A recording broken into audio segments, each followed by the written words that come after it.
की अध्यक्षता कर रहे हरियाणा विधानसभा के अध्यक्ष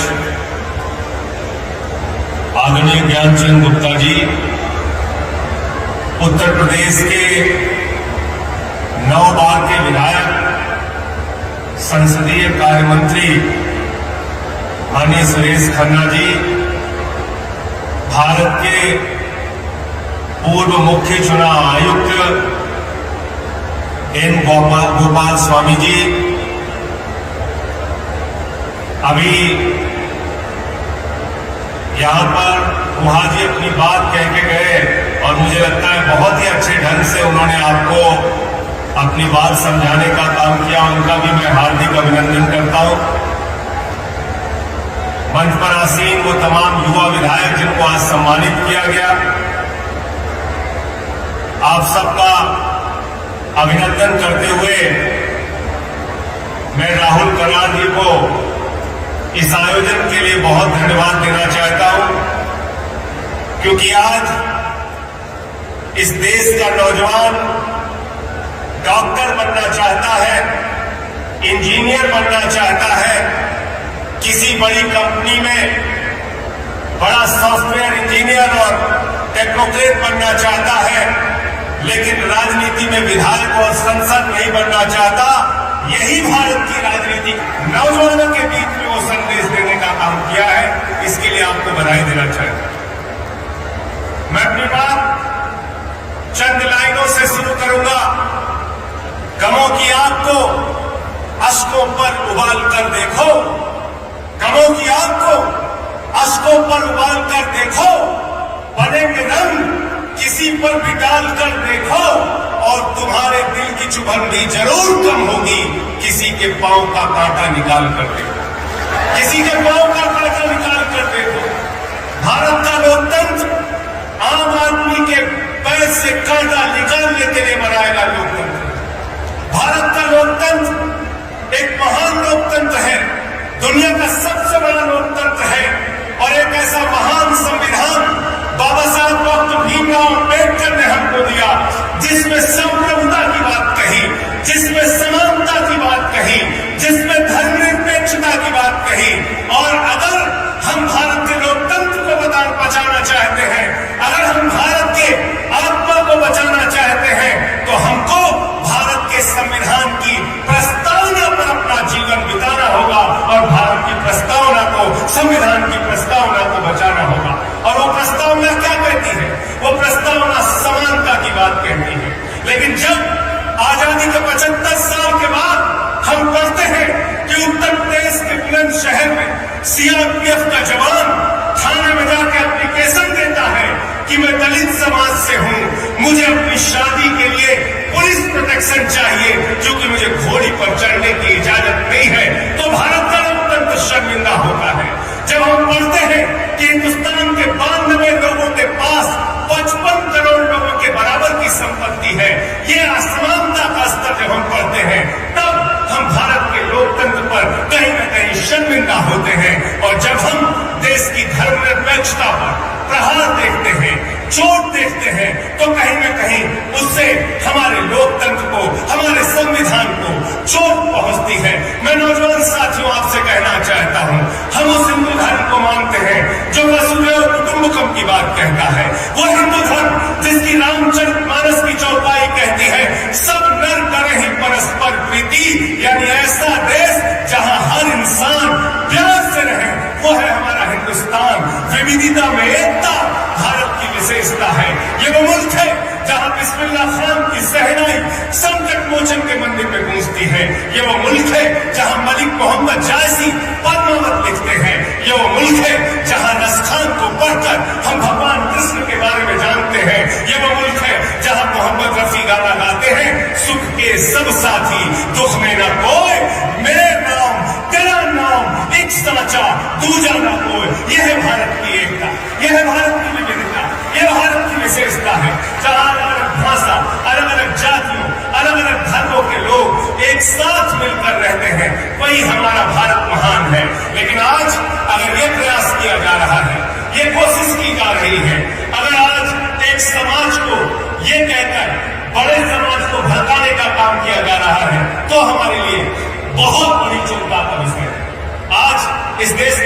कौन सी राजनीति हो रही। कहा जाता है नौजवान साथियों, बेरोजगारी के कारण दर दर की ठोकरें खाते रहना।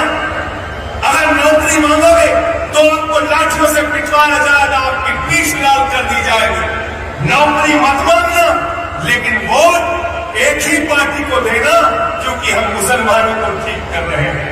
माता और बहनों, महंगाई से भले ही तुम्हारा चूल्हा बर्बाद हो जाए, घर बर्बाद हो जाए, लेकिन वोट एक ही पार्टी को देना, क्योंकि हम मुसलमानों को ठीक कर रहे हैं। किसान भाइयों, भले ही तुम्हारी फसल बर्बाद हो जाए, किसानों की आमदनी दोगुना ना हो, कर्ज के बोझ के तले भले ही आत्महत्या कर लेना, लेकिन वोट एक ही पार्टी को देना, क्योंकि हम मुसलमानों को ठीक कर रहे हैं। इस देश के लोगों, कोरोना की महामारी में लाखों की संख्या में भले ही तुम्हारी जान चली जाए, चीलकों में कुत्ते तुम्हारी लाशों को नोचते रहे, लेकिन मरते मरते एक ही बात कह के जाना, वोट एक ही पार्टी को देना, क्योंकि हम मुसलमानों को ठीक कर रहे हैं। ये मुसलमानों को ठीक करते करते पूरे देश का बंटाधार कर दिया। इससे हमें सावधान रहना, इससे हमें सावधान रहना हो। ये नफरत की राजनीति से हिंदुस्तान आगे नहीं बढ़ सकता, याद रखना। ये मुल्क मोहब्बत की बुनियाद पे आगे बढ़ेगा, ये मुल्क भाईचारे की बुनियाद पे आगे बढ़ेगा। चंद पूंजीपतियों के हाथ में देश तरक्की नहीं कर सकता, साथियों याद रखना। इस देश के नौजवानों ने, किसानों ने, कर्मचारियों ने, छोटे व्यापारियों ने जो बैंकों में पैसा जमा किया था, वो पैसा उठा के चंद पूंजीपतियों को दे दिया गया। और आपको जानकर हैरानी होगी, वो कोई छोटा पैसा नहीं है, 12 लाख करोड़ रुपए चंद पूंजीपतियों को उठाकर दे दिया गया और 11 लाख करोड़ रुपए राइट ऑफ कर दिया गया। 11 लाख करोड़ रुपए राइट ऑफ कर दिया गया। जीरो लगाते लगाते आप थक जाओगे, इतना पैसा राइट ऑफ कर दिया गया। नौजवान नौकरी मांगता है, सरकार कहती है पैसा नहीं है। शिक्षा मांगता है, सरकार कहती है पैसा नहीं है। अस्पताल मांगता है, सरकार कहती है पैसा नहीं है। ये पैसा गया कहां? ये पैसा गया विजय माल्या के पास, जो 9,000 करोड़ लूट के भाग जाता है। ये पैसा गया ललित मोदी के पास, जो 3,000 करोड़ लूट के भाग जाता है। ये पैसा गया नीरव मोदी के पास, जो 20,000 करोड़ लूट के भाग जाता है। और अभी तो एक तस्वीर आई थी ललित मोदी की, जो 3,000 करोड़ लूट कर विदेशों में बैठा है, उसकी फोटो सुष्मिता सेन के साथ आई। मैंने भारत की सरकार से कहा, कि तुम ललित मोदी को नहीं खोज पा रहे हो, सुष्मिता सेन से मदद ले लो, वो बता देगी ललित मोदी कहां है, वो बता देगी ललित मोदी कहां है। नौजवान साथियों, पता नहीं आपको गुस्सा आता है कि नहीं आता है, लेकिन एक बार भारत का बजट जरूर पढ़ना। देश के युवाओं के लिए जो खेल का बजट रखा गया है, वो बजट रखा गया है 3,000 करोड़ रुपए, यानी कि जितना पैसा अकेले ललित मोदी लेके भाग जाता है, उतना पूरे हिंदुस्तान के नौजवानों के लिए खेल का बजट है। जिसका 3 गुना पैसा विजय माल्या लेके भाग जाता है, उतना पैसा भारत का खेल बजट है। जिसका 7 गुना पैसा नीरव मोदी लेके भाग जाता है, उतना हिंदुस्तान का खेल का बजट है। क्या आपको गुस्सा नहीं आता? क्या आपके मन में नाराजगी नहीं होती? हिंदुस्तान के एक व्यापारी का नाम यहां लिया गया। 2014 में उस अडानी की संपत्ति थी 39,000 करोड़ रुपए। 2018 में उस अडानी की संपत्ति हुई 57,000 करोड़ रुपए। 2020 में उस अडानी की संपत्ति हुई 2.5 लाख करोड़ रुपए। और 2022 में उस अडानी की संपत्ति हो गई 10 लाख करोड़ रुपए। कितनी हो गई? 10 लाख करोड़ रुपए। नौजवान नौकरी न मिलने के कारण अपनी जान दे रहा है, और हिंदुस्तान के एक व्यक्ति के पास 10 लाख करोड़ रुपए है। कहा जा रहा है 2.5 लाख करोड़ रुपए बैंकों का कर्जा उसके ऊपर है। दुनिया का दूसरे नंबर का अमीर बन गया। अरे भाई, हमारे किसी नौजवान को जो यहां बैठा है MIT वाला, उसको 2.5 लाख करोड़ का कर्जा दे दो, वो भी अडानी से अमीर हो जाएगा। हो जाएगा कि नहीं हो जाएगा? बताओ, हो जाएगा कि नहीं हो जाएगा? इसलिए ये असमानता, ये विषमता, ये हमें मिटाना होगा। बिल्कुल सही यहां पर कहा गया, परिवारवाद की राजनीति इस देश के लिए अभिशाप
गांधी, काली मोई, स्टालिन, अनागिरी, एक ही परिवार की पार्टी और इस देश की अब तक की सबसे बड़ी पार्टी भारतीय जनता पार्टी, राजनाथ सिंह, पंकज सिंह, कल्याण सिंह, राजवीर सिंह, संदीप सिंह, रमन सिंह, अभिषेक सिंह, प्रेम कुमार धूमिल, अनुराग ठाकुर, वसुंधरा राजे, दुष्यंत सिंह, देश की सबसे बड़ी हिंदुस्तान की आजादी के बाद की पार्टी कांग्रेस पार्टी, चाचा नेहरू, बिटिया इंदिरा, बेटवा राजीव, बेटवा संजय, बहू सोनिया, बेटवा राहुल, बिटिया प्रियंका, दामाद वाड्रा, एक ही परिवार की पार्टी कहाँ है बताओ?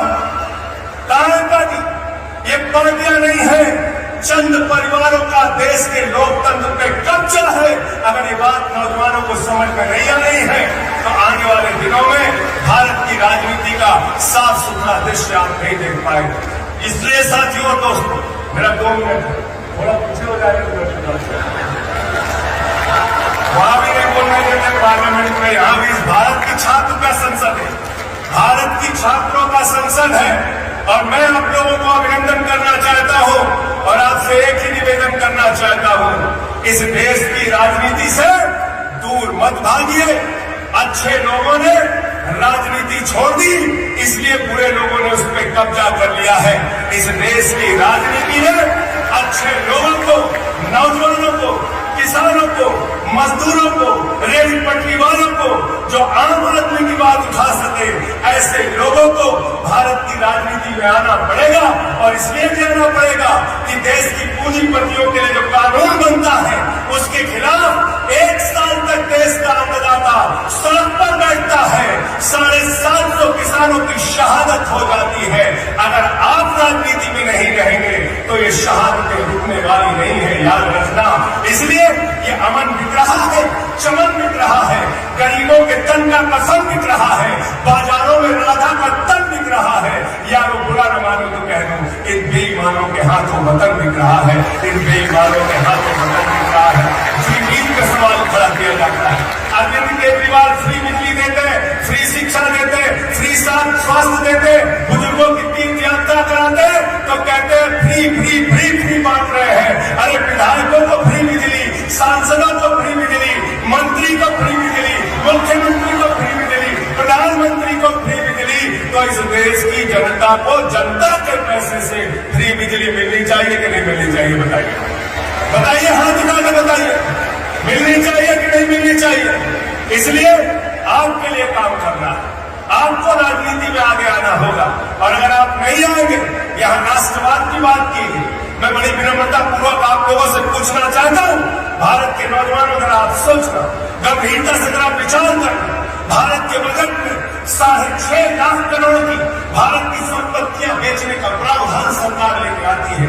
हमारी रेल बेची जा रही है, हमारी सेल बेची जा रही है, हमारा कोल इंडिया बेचा जा रहा है, हमारा बीपीसीएल बेचा जा रहा है, हमारा LIC बेचा जा रहा है, हमारा बैंक बेचा जा रहा है, हमारी सड़कें बेची जा रही है, हमारी बिजली बेची जा रही है, हमारा पानी बेचा जा रहा है, पूरा हिंदुस्तान बेचा जा रहा है, पूरा हिंदुस्तान बेचने की तैयारी है। इसलिए आपसे कहना चाहता हूं, जागिए, सजग होइए, मुख्य धारा की राजनीति में आइए, अपने अंदर समझ पैदा कीजिए, वरना 4 साल की नौकरी देके अग्निवीर आपको बनाया जा रहा है। 17 साल में अग्निवीर बनोगे, 21 साल में रिटायर हो जाओगे, 17 साल में सैनिक, 21 साल में पूर्व सैनिक और जीवन भर दर दर भटकता रहना पड़ेगा। मैं अंत में एक ही सवाल आपके बीच में छोड़कर जा रहा हूं, जरा सोचना, अगर हिंदुस्तान की सेना 34,000 सेना हर साल कम होगी, अगर हिंदुस्तान की सेना 20 साल तक 34,000 कम होती रही तो भारत की सेना आधी हो जाएगी। ये कौन सा राष्ट्रवाद है? ये कौन सा भारत माता के प्रति हमारा प्रेम है? कैसे भारत की सीमाओं की सुरक्षा होगी अगर हमारे सैनिकों की संख्या कम की जाएगी? इसलिए नौजवान साथियों, इन सवालों पर सोचिए, आगे बढ़िए, आवाज लगाइए और भारत की राजनीति को स्वच्छ और साफ सुथरा कीजिए।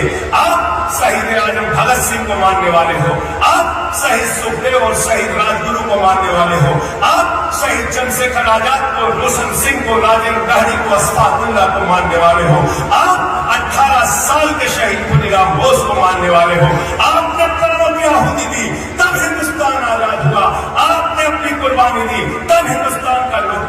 1977 में बचा।